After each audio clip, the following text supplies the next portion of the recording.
That was an awesome song. That was awesome. Thank you so much. And Tina, when you're not here, we think about you too, and we adore you. Absolutely, huh? And so, as human beings, we have a variety of needs that actually motivate whatever it is that we're doing at any given moment. And so, my need for certainty causes me to have notes up here that I can look at so I don't forget what it is that I want to say to and make sure that I say everything that I want to say. And my need for uncertainty causes me to go on vacation, because stepping out of what is certain into the unknown and into the variety of life that's different than my everyday living is exciting and thrilling and feels good and meets that need for uncertainty. My need for connection causes me to spend time with family and friends and to create classes that we do here where we get to share from a deep place inside of us and where we get to be vulnerable with each other, because that enables us to feel more connected to each other and to know each other on a deeper level. My need to contribute causes me to, one of the things that causes me to be here and be a minister, because I get to contribute to your life by doing that, by making your life a little bit better and a little bit richer and a little bit fuller because of what you take away from being here. And so Tony Robbins talks about that, and he says we have 6 basic needs. And I put them on your white insert if you want to take them home with you, so you don't have to take notes, but you can remember what they are. And so those 6 needs are certainty and uncertainty, the need for significance, a need for connection and love, a need for growth, and a need to be a contribution, to contribute in the world. And so we're going to be looking at those needs today and how they show up in our lives and how they motivate our behavior. And so let me give you some examples. And so our need for certainty looks like our need to get a paycheck every week. Or it looks like needing to know that our car is going to run when we get in the car. Or needing to know that as you sit here and listen to this talk that the roof isn't going to fall in on you. And because of those needs, we do things. Those cause us to go to work every day, or to get maintenance done on our car, or to go to church in a building that isn't crumbling all around you. At the same time that we have that need for certainty, we have a need for uncertainty. And that is the thing, because if everything were the same all the time and everything were certain and we didn't have any variation, we would be absolutely bored to tears. And so that means then we do things like go to different restaurants and try different kinds of foods. Even though I know there are many of us that go to different restaurants and order the same thing every single time we go to the restaurant, because we still have that need for certainty, and I want to be certain that I'm going to like what I eat for dinner, yes? It causes us to do things like go to the movies because you don't know how it's going to end. You don't know what's going to happen, and that's kind of exciting.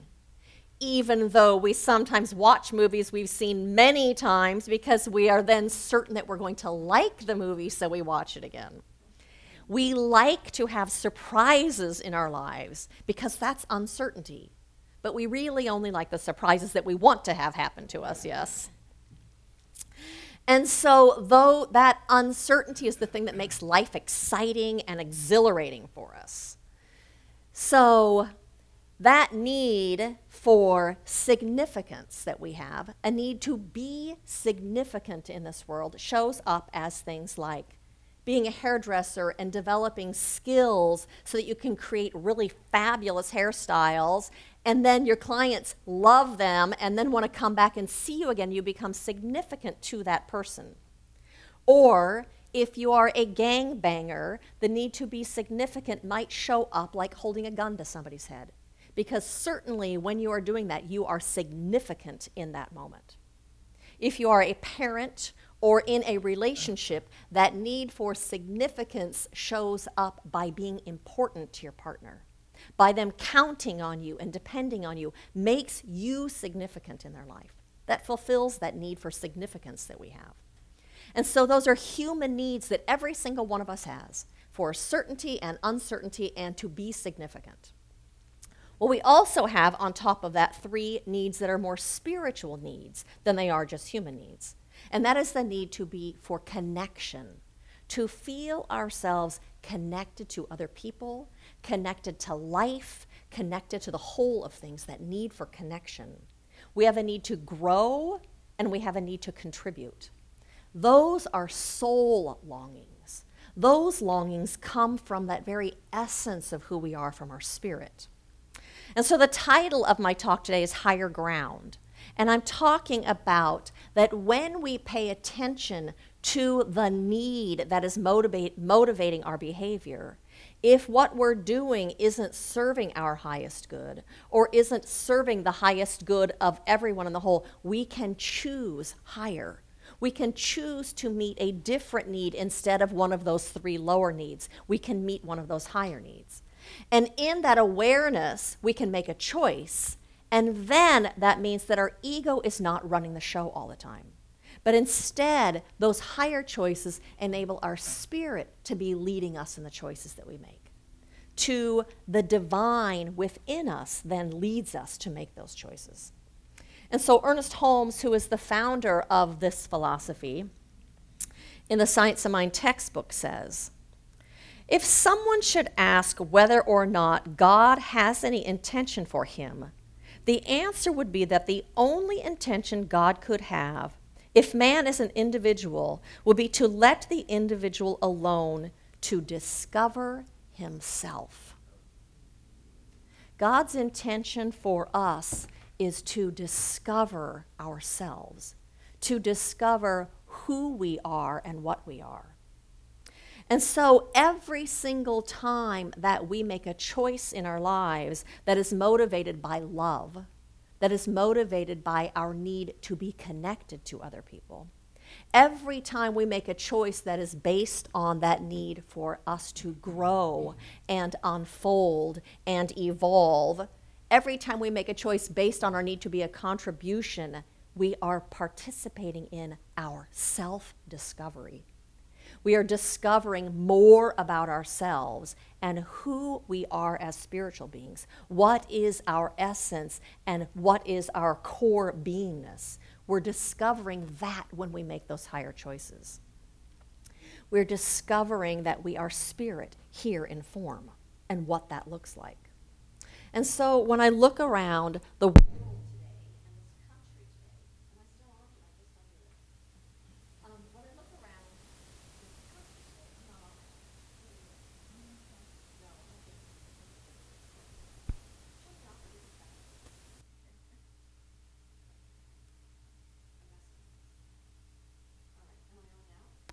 Can you hear me now? There we go. So when I look around the world today, and this country today, I see a lot of people that are super stressed out. And that, a big part of that being stressed out is because we don't know what is going to happen. That need for certainty isn't being met because things seem really uncertain right now. We feel uncertain about what's going to happen with our health care, what's going to happen with women's reproductive rights, what's going to happen with immigrants who are already living in this country and have families and have lives that they've built in this country. Though that stress is born out of that need for certainty that isn't being met. And remember that that need for certainty is that human ego need that's not being met. And so many of you in this room know Kathy Estrada and Karen Lowe. Kathy Estrada is Colleen Lynn's best friend, and they come to church sometimes. And this week, one day, they have a neighbor who has a bright, shiny, yellow Volkswagen van, and he lives across the street from them. And he had his van parked in the driveway, and when he got up in the morning, somebody had spray painted illegal on the side of his van. He is a Mexican man. He is not illegal. He is a 5th generation American who is of Mexican heritage. And yes, that is incredibly distressing and a hate crime and looks awful. And so he took his van to the body shop to see if they could get the paint off of it. And the person who owned the body shop got the paint off of it and did it for free.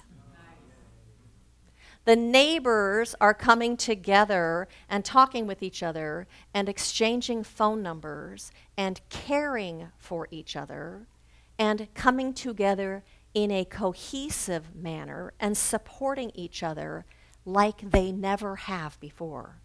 They've lived on the same street with people for years and never been connected and never reached out to be a contribution and to love and to support. And so you remember those higher needs are for connection. They are for contribution. They are to love and to be that presence of love. And so this actually incident is meeting some of those higher needs. And so in Matthew 22:37 through 39, it says, "Thou shalt love the Lord God with all thy heart and with all thy soul and with all thy mind. This is the first and great commandment. The second, like unto it, thou shalt love thy neighbor as thyself." These people are getting to love their neighbor in a way they never have before. And so then, what if this graffiti on this van is on purpose? What if this is an opportunity for all of those people to discover something more about themselves? What if this is about self-discovery, like Ernest Holmes had said? What if this is giving them the opportunity to discover who they are in a greater way? What if this is an invitation for every single one of them to step into their spiritual magnificence and to live from their spirit? Those neighbors are very different with each other than they were last week. They are more caring and more loving and more kind and contributing more and more connected than they've been before. And so there's a principle as metaphysicians that we stand on. And that principle is that life with a capital L, is ever evolving. And so what if this is evolving us? What if all of the things that are pushing our buttons that are going on in this country right now are evolving us? What if they are the invitation to step into our greater yet to be? What if they are the invitation to be a contribution and to come from love? So why do you think that is the first and greatest commandment, to love God and to love your neighbor as yourself? Because that is the most fulfilling thing we can do on this earth. That is the most fulfilling thing that we do. Love thy neighbor as thyself. That's what we're here for. And so Ernest Holmes also says, "The Spirit ever has a witness within us, and the God-intended man already knows he is one with the whole." That gives us the opportunity to know that we are one with the whole and how valuable and how important everyone is. And so I read a story this week that I would like to share with you, and it goes like this. There once was a farmer who grew award-winning corn. Each year he entered his corn in the state fair, where it won first prize. One year, a newspaper reporter interviewed him and learned the farmer's strategy for growing winning corn. What was it? Simply this: the farmer shared his seed corn with his neighbors.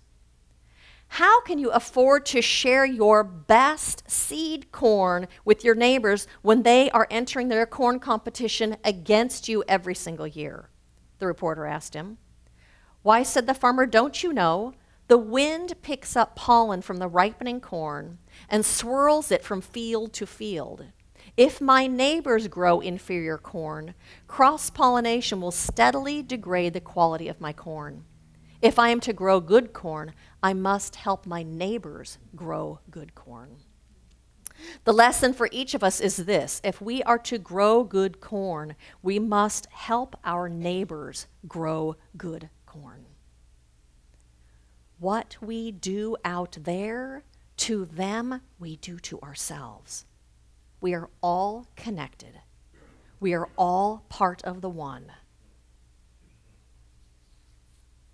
When we are motivated by love and by connection and by our need to grow and expand and step into who we are, our greatest yet to be, when we are motivated to be a contribution, then we feel fulfilled. And so I read a couple things this week that I thought were really interesting, and one is the stars of the Big Bang Theory, that the men that are on the show make significantly more money than the women make on the show. And all of the male actors on the show have decided to give the female actors $100,000 every single week until their pay matches the men's pay. Is that incredible? I also read about a teacher who was working in a private school and talked about how when she came there, and it is still going on, the school has one rule. They have one rule that is posted up everywhere, and that rule is be kind. Teachers model how to be kind. The children learn how to be kind. Wow, somebody's behind me. The children learn how to be kind with each other and kind in the classroom, and the teacher models how to be kind to themselves. Everything else falls into place after that. Be kind.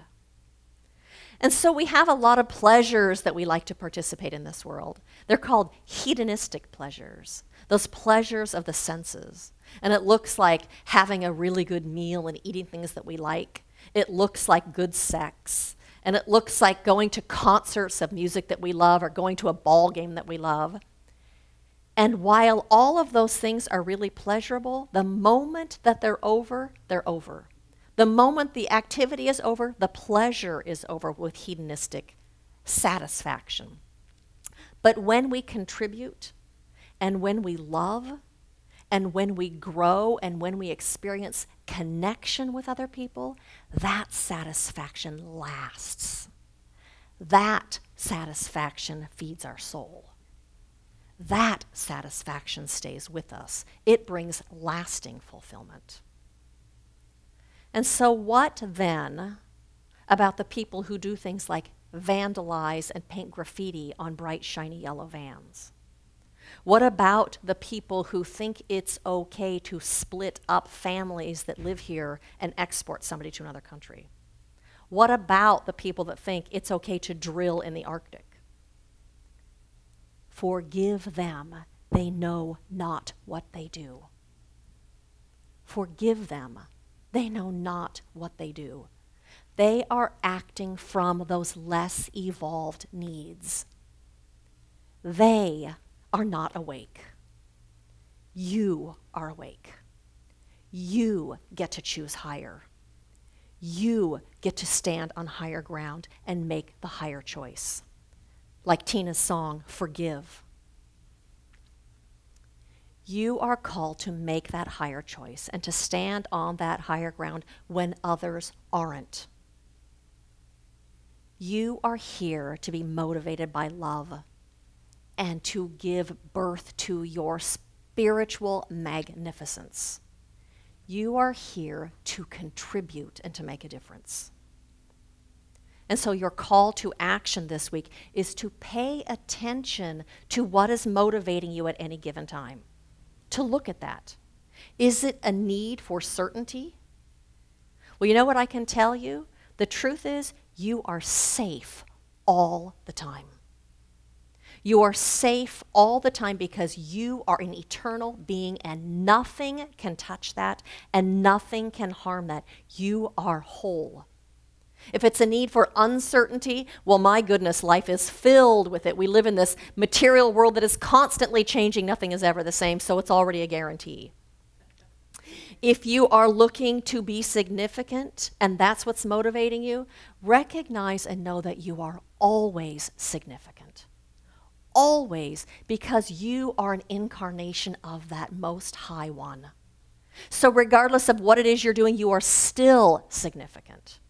And if your actions are not serving your highest good, if your actions are not serving the highest good of the whole, of that oneness that we talk about, then choose higher. Choose to be motivated by love or by connection or by your need to grow or your need to contribute. Choose higher.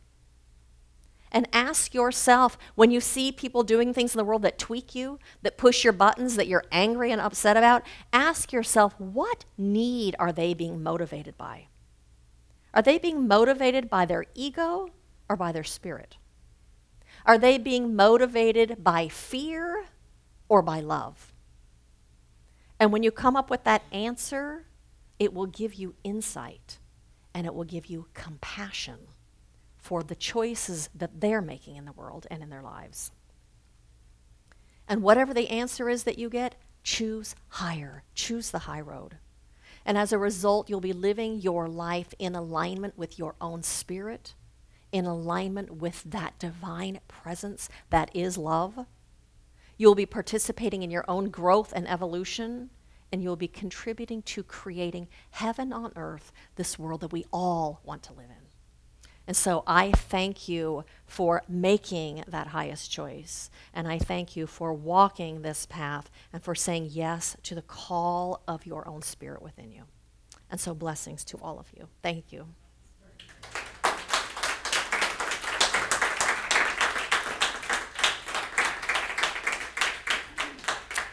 And so I invite you to join me in an affirmative prayer. And so we just take our attention and we turn it to that one invisible presence that is right here in this room. That one presence, that one power, that one life that fills all of time and all of space and permeates everything with its beingness. This magnificence of the divine. This presence, this oneness of life. For it is everywhere we go and in everything that we do. And so today I recognize that yes, indeed, we are representatives of this infinite one. We are here as representatives of love, representatives of the light, representatives of truth and connection and oneness and contribution. That today we are here giving way to that one through our actions and through our words and through our choices. And it is as we do that that we are creating a better world, that we are creating a world that works for everyone. It is as we do that that we are participating in our own spiritual evolution and unfolding God through us on this planet. What a blessing it is to participate in that.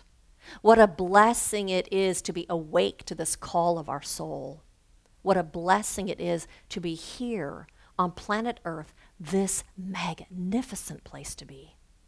And so today I know that we are guided and that we are led and that we are guarded in every single thing that we do. We are led from the call of our own spirit, our own soul, the divine within us, to be that light. And so that is what is happening today. I know that our every need is met, for as we open ourselves, in comes rushing and flowing that infinite one.